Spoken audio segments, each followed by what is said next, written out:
Om Swastiastu. Perkenalkan, nama saya Nimadi Intan Widya Sudakartika dari kelas 12 Bahasa, absen 23. Jadi di sini saya akan menjelaskan tentang sistem dan struktur politik dan ekonomi masa demokrasi terpimpin tahun 1959 dan 1965. Jadi yang pertama kali saya akan bahas yaitu menuju demokrasi terpimpin kehidupan sosial politik Indonesia pada masa demokrasi liberal 1950 hingga 1959 yang belum pernah mencapai kestabilan secara nasional. Jadi, Dewan Konstituante yang dibentuk melalui pemilihan umum 1955 tidak berhasil menyelesaikan tugasnya menyusun UUD baru bagi Republik Indonesia. Padahal Soekarno menaruh harapan besar terhadap pemilu 1955 karena bisa dijadikan sarana untuk membangun demokrasi yang lebih baik. Presiden Soekarno berkeinginan untuk mengubur partai-partai politik yang ada. Jadi, dalam konsepsinya, Presiden Soekarno menghendaki dibentuknya kabinet berkaki empat yang anggotanya tersiri dari wakil-wakil PNI, Masyumi NU, dan PKI. Soekarno juga menghendaki dibentuknya Dewan Nasional yang anggotanya terdiri dari golongan fungsional di dalamnya masyarakat. Jadi, Presiden menekankan bahwa demokrasi liberal tidak sesuai dengan jiwa dan semangat bangsa Indonesia. Untuk itu, ia mengganti dengan suatu demokrasi yang sesuai dengan kepribadian bangsa Indonesia, yaitu demokrasi terpimpin. Demokrasi terpimpin merupakan suatu gagasan pembaruan kehidupan politik, kehidupan sosial, dan kehidupan ekonomi. Gagasan Soekarno dikenal sebagai konsepsi Presiden 1957. Pokok-pokok yang terkandung dalam konsepsi tersebut ialah: yang pertama, dalam pembaruan struktur politik harus berlaku sistem demokrasi terpimpin yang didukung oleh kekuatan-kekuatan mencerminkan aspirasi masyarakat secara seimbang dan pembentukan kabinet gotong royong berdasarkan imbangan kekuatan masyarakat yang terdiri atas wakil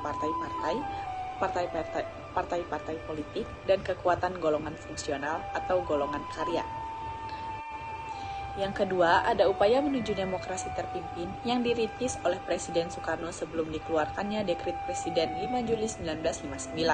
Langkah pertama adalah pembentukan Dewan Nasional pada tanggal 6 Mei 1957, dan langkah selanjutnya adalah mengeluarkan suatu keputusan pada tanggal 19 Februari 1959 tentang pelaksanaan demokrasi terpimpin dalam rangka kembali ke UUD 1945.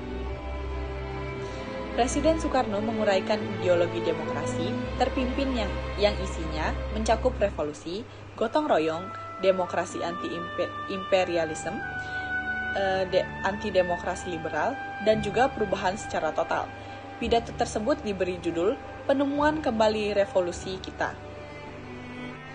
Sementara itu, konflik terbuka antar DPR dan Presiden akhirnya terjadi ketika DPR menolak rencana anggaran belanja negara tahun 1960 yang diajukan oleh pemerintah. Penolakan tersebut membawa dampak pembubaran DPR oleh Presiden Soekarno pada tanggal 5 Maret 1960. Ia mendirikan DPR gotong royong. Para anggota DPRG yang ditunjuk Presiden tidak berdasarkan perimbangan kekuatan partai politik, namun lebih berdasarkan perimbangan 5 golongan, yaitu nasionalis, Islam, komunis, Kristen Katolik, dan golongan fungsional. Berikut ada peta kekuatan politik nasional antar tahun 1960 sampai 1965. Kekuatan politik pada waktu itu terpusat di tangan Presiden Soekarno. Presiden Soekarno memegang seluruh kekuasaan negara dengan TNI AD dan PKI di sampingnya. Kekuatan politik baru lainnya adalah PKI. PKI sebagai partai yang bangkit kembali pada tahun 1952 dari puing-puing pemberontakan di Madiun pada tahun 1948.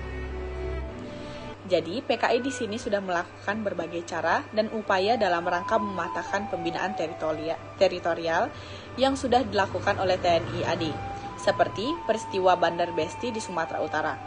Upaya merongrong ini dilakukan melalui radio, pers, dan juga poster yang menggambarkan setan desa yang harus dibunuh dan dibasmi. Tujuan politik PKI di sini adalah menguasai desa untuk mengepung kota. Berikut ada pembebasan Irian Barat, yaitu salah satu isu politik luar negeri yang terus menjadi pekerjaan rumah kabinet RI adalah masalah Irian Barat. Karena jalan damai yang telah ditempuh selama satu dasawarsa tidak berhasil mengembalikan Irian Barat. Upaya ini telah dilakukan oleh Indonesia sejak tahun 1957. Jalan lain yang dilakukan adalah melancarkan aksi-aksi pembebasan Irian Barat, dimulai dari pengambilan semua perusahaan milik Belanda di Indonesia oleh kaum buruh.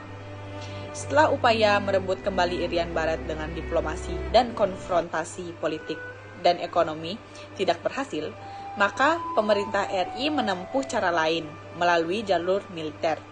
Dalam rangka